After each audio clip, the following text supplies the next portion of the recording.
नमस्कार दोस्तों, आज हम रिव्यू करेंगे सेंट्रल नोएडा का और 5 best societies in central Noida कौन सी हैं ये हम आपको बताएंगे ताकि आपको इजी हो जाए अगर आप सेंट्रल नोएडा में आप फ्लैट परचेज करना चाहते हैं तो कि कौन सी बेस्ट सोसाइटीज़ हैं यहाँ पर।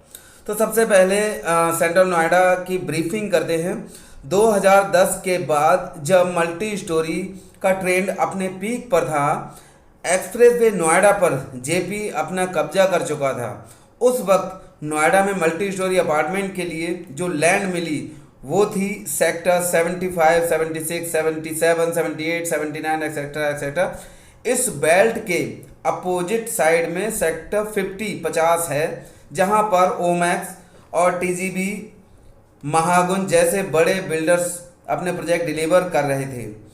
बट सेक्टर 50 की बेल्ट में और जगह नहीं थी, तो सेक्टर 75 वाली जब बेल्ट शुरू हुई तो बिल्डर्स और प्रोजेक्ट की जैसे बाढ़ सी आ गई।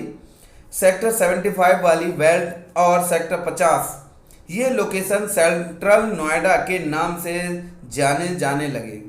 इस लोकेशन को एक ऐसा नाम देना था जो पूरे नोएडा से इसको एक अलग पहचान मिल सके। वो नाम है ये सेंट्रल नोएडा, मतलब lots of project, lots of builders and lots of sectors. अब बात करते हैं सेंट्रल नोएडा के प्रॉस पार्ट की, इसकी खूबियों की कि आखिरकार सेंट्रल नोएडा में क्या क्या खूबियां हैं, इसमें क्या क्या अच्छाइयां हैं। तो सबसे पहली जो इसमें खूबी है वो है कनेक्टिविटी। सेंट्रल नोएडा की कनेक्टिविटी की अगर बात करें तो ये लोकेशन दिल्ली, गाजियाबाद और ग्रेटर नोएडा से ये मिड में है। मेट्रो लाइन अवेलेबल है, local bus service, local transport की फैसिलिटी जैसे ऑटो रिक्शा, ई रिक्शा इत्यादि ये सभी अवेलेबल हैं यहाँ पर, जिससे कि आपको कनेक्टिविटी की बहुत ही अच्छी सुविधा मिल जाती है। अच्छी कनेक्टिविटी यहाँ पर है। नेक्स्ट है दोस्तों इंफ्रास्ट्रक्चर। इंफ्रास्ट्रक्चर की अगर बात करें तो यहाँ रोड, मेट्रो, इलेक्ट्रिसिटी सभी स्मूथ कंडीशन में रनिंग में हैं। अथॉरिटी के पार्क, ग्रीन बेल्ट सभी डेवलप्ड हैं, अंडर डेवलपिंग की जगह। बेसिक नीड्स नेक्स्ट है। बेसिक नीड्स इंसान की रोटी, कपड़ा और मकान होता है, परंतु अगर आपका घर है तो उस घर में रहने के लिए जो बेसिक नीड्स की ज़रूरत होती है वो 3 बेसिक नीड्स हैं। नंबर 1 है मार्केट। डेली नीड्स की चीज़ों के लिए ऐसी मार्केट अवेलेबल है जहां सभी सामान मिलता है, जैसे दूध, ब्रेड, दाल, चीनी, अंडा ये सब। तो आप ये कह सकते हैं कि आप को ईजी है मार्केट, वहाँ पे ईजी टू रीच है। नेक्स्ट है एजुकेशन। घर है तो फैमिली है, फैमिली है तो बच्चे हैं, और बच्चे हैं तो एजुकेशन की ज़रूरत है। एजुकेशन के लिए स्कूल, कॉलेज आसपास में हैं कि नहीं, इस लोकेशन में ये अवेलेबिलिटी आसपास की लोकेशन में यहाँ पे तो नहीं है। नेक्स्ट है दोस्तों मेडिकल फैसिलिटी। जब एक मशीन चलती है तो ख़राब भी होती है, और इंसान भगवान की बनाई हुई मशीन है, ये भी चलते चलते ख़राब होती है, तो इसको ठीक करने के लिए मेडिकल फैसिलिटीज़ आसपास में अवेलेबल हैं यहाँ पर, उसके लिए आपको टेंशन लेने की ज़रूरत नहीं है। नेक्स्ट है दोस्तों डेंसिटी। वैसे तो एनसीआर में बिल्डिंग्स की ऊंचाई बढ़ती ही जा रही है, परंतु नोएडा की प्लानिंग काफ़ी हद तक फ्यूचरिस्टिक होती है। रोड के साथ ग्रीन बेल्ट और अथॉरिटी द्वारा पार्क एरिया बहुत ज़्यादा दिए गए हैं, जिससे आप इस लोकेशन को टोटल डेंसिटी कम वाली लोकेशन मान सकते हैं। वैसे बिल्डिंग्स की कमी नहीं है, बट फिर भी अगर हम लैंड के लिए देखें कि हाँ इतनी ज़मीन है तो इस पर कितनी फैमिलीज रहती हैं, तो उसके हिसाब से आप कम डेंसिटी वाला एरिया कह सकते हैं। नेक्स्ट है दोस्तों एप्रिसिएशन। इस लोकेशन ने इन्वेस्टर्स को निराश नहीं किया, उनको अच्छा रिटर्न दिया है। यहाँ फैसिलिटी या कनेक्टिविटी बेहतर होने की वजह से एप्रिसिएशन अच्छा रहा और आज भी एप्रिसिएट हो रहा है। नेक्स्ट है दोस्तों डिमांडिंग लोकेशन। ये लोकेशन एक ऐसी लोकेशन है जो कि दिल्ली, गाजियाबाद, ग्रेटर नोएडा के सेंटर में वेल कनेक्टिविटी है, इसलिए ये हमेशा ही डिमांडिंग लोकेशन रहेगी। यहाँ फ्लैट खरीदना फ़ायदे का सौदा कल भी था और आज भी है, आपका नुकसान तो नहीं ही होगा। नेक्स्ट है दोस्तों स्पोर्ट्स सिटी। ये लोकेशन स्पोर्ट्स सिटी नाम से भी जानी जाती है। यहाँ जल्दी ही स्पोर्ट्स की बेहतर फैसिलिटीज़ अवेलेबल होंगी। अथॉरिटी बिल्डर से ये फैसिलिटी डेवलप करा रही है, इसके लिए कोशिश करी जा रही है।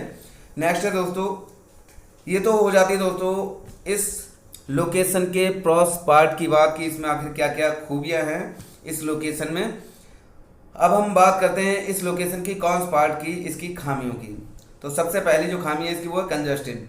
सेक्टर 75 से सेक्टर 79 तक आपको सिर्फ बिल्डिंग्स ही बिल्डिंग्स दिखेंगी। कंक्रीट का शहर लगता है, बहुत कंजस्टेड है। नेक्स्ट है स्पोर्ट्स सिटी।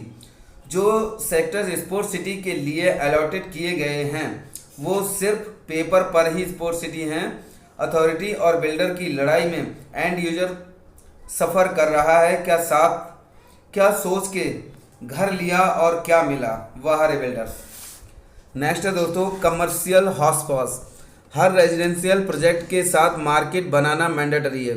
उसके बाद रेजिडेंशियल सेक्टर में मेन रोड पर इतना बड़ा कमर्शियल मेन रोड कितना हॉटस्पॉट हो जाएगा इस कमर्शियल प्रोजेक्ट की वजह से। ये अथॉरिटी को या बिल्डर को तो पता होगा, लेकिन अथॉरिटी ने शायद नहीं सोचा होगा, क्योंकि अथॉरिटी को तो सिर्फ अपने प्लॉट बेचने थे मतलब था। नेक्स्ट है दोस्तों रजिस्ट्री इशूज़। सेंट्रल नोएडा में काफ़ी सारे प्रोजेक्ट ऐसे हैं रजिस्ट्री के इशूज हैं, बिल्डर्स रजिस्ट्री नहीं कर रहा है। अथॉरिटी ने रजिस्ट्री पर बैन लगा दिया है। अथॉरिटी के ड्यूज बाकी हैं बिल्डर्स पर, इसलिए वो रजिस्ट्री रोक रखी हैं अथॉरिटी ने कि यहाँ पे रजिस्ट्रियाँ नहीं हो पाएंगी। ऐसे कई सारे प्रोजेक्ट्स हैं, तो जब भी कोई प्रॉपर्टी लेने जाए तो ये जरूर चेक कर लें कि उस प्रोजेक्ट में रजिस्ट्री है कि नहीं, और जो फ्लैट पर्टिकुलर आप ले रहे हैं उसकी रजिस्ट्री है कि नहीं है। नेक्स्ट है दोस्तों स्कूल प्रॉब्लम्स। सेक्टर 75 से 79 तक प्रोजेक्ट तो बहुत सारे बन गए, पर स्कूल इन 10-12 साल में एक भी नहीं बना। मतलब जो कि एग्जिस्टिंग स्कूल थे नियर बाई लोकेशन में, वहाँ पर बच्चों का ओवरलोड हो गया और एजुकेशन क्वालिटी में काफ़ी कमी आई होगी। इसे शायद किसी ने महसूस किया हो या नहीं किया हो, बट वहाँ पर जितनी भी फैमिलीज शिफ्ट हुई हैं उन फैमिलीज़ के बच्चे उस नियर बाई लोकेशन में गए होंगे, तो वो क्या स्कूल इतनी कैपेसिटी रखते थे या नहीं रखते थे, ये एक सोचने वाली बात है। नेक्स्ट है डिले प्रोजेक्ट। जो रेडी टू मूव हैं अच्छा है, पर जो रेडी टू मूव नहीं है, डिले हैं, वो परेशान हैं। डिले तो सभी प्रोजेक्ट हुए हैं और कुछ तो फंसे हुए हैं। तो बस ये देखना है आपको, जो भी प्रोजेक्ट में आप फ्लैट लेने जाएं, कि प्रोजेक्ट ठीक ठाक हो। डिले तो सभी होते हैं, बट फंसे हुए नहीं होना चाहिए। नेक्स्ट है दोस्तों डेवलपमेंट ऑफ इंफ्रा।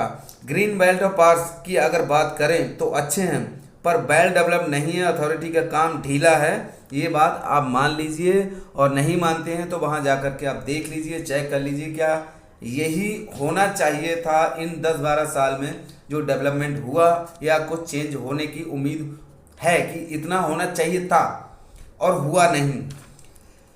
तो दोस्तों फ्रेंड्स, ये सेंट्रल नोएडा के कॉन्स पार्ट की बात हो चुकी है। अब हमने इसके प्रॉस और कॉन्स दोनों पार्ट बता दिए हैं, इसके नेगेटिव पॉजिटिव दोनों चीज़ें। तो अब आप सोच विचार करके किसी प्रोजेक्ट में हाथ डाल सकते हैं, ले सकते हैं। नेक्स्ट है कि अब हम बात करते हैं कि यहाँ के 5 बेस्ट सोसाइटीज़ के बारे में, ताकि आप अगर यहाँ फ्लैट परचेज करने की सोच रहे हैं तो आपको डिसीजन लेना आसान हो जाए कि आपको क्या लेना चाहिए।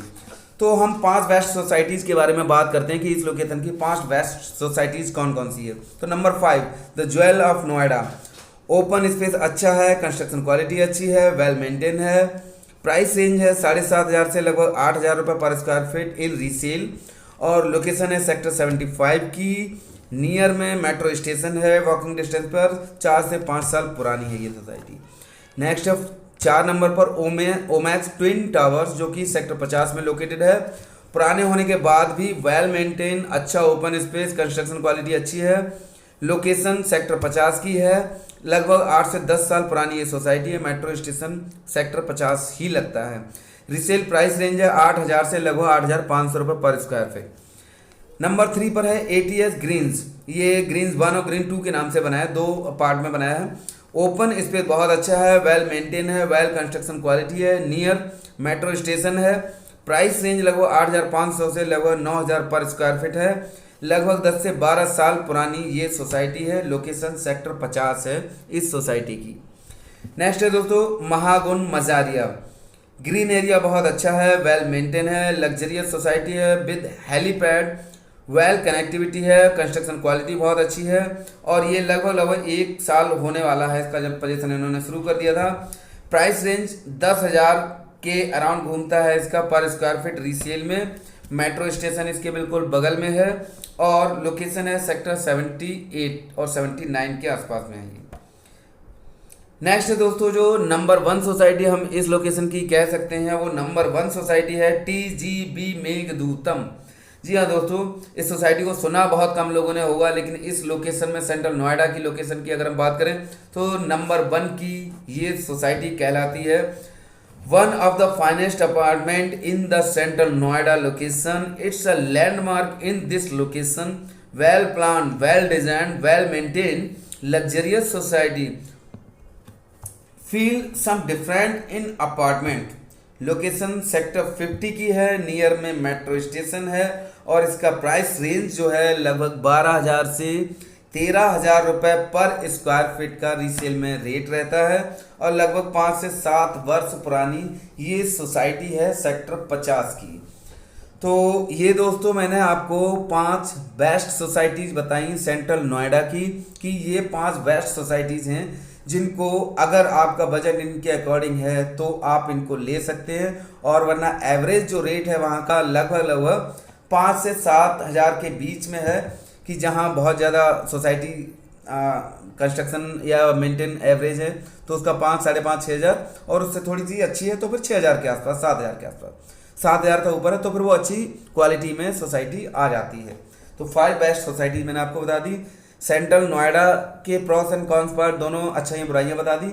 अब आप डिसीजन अपना लेने में इजी फील करेंगे और आपको अगर वाकई में लगता है कि मेरी वीडियोज़ आपके लिए कहीं ना कहीं एक अच्छा सजेशन देती हैं और अच्छा डिसीजन लेने में कहीं ना कहीं आपकी हेल्प करती हैं, तो प्लीज़ मेरे वीडियो को लाइक ज़रूर करते रहें और मेरी वीडियो को देखते रहें, इसी तरह से मेरे चैनल को ग्रो करने में मेरी हेल्प करें। Thank you very much for watching my video. Thank you दोस्तों, जल्दी ही मिलेंगे अपनी अगली वीडियो के साथ में, जिसमें हम जल्दी ही किसी और का रिव्यू लेके आएंगे। Thank you.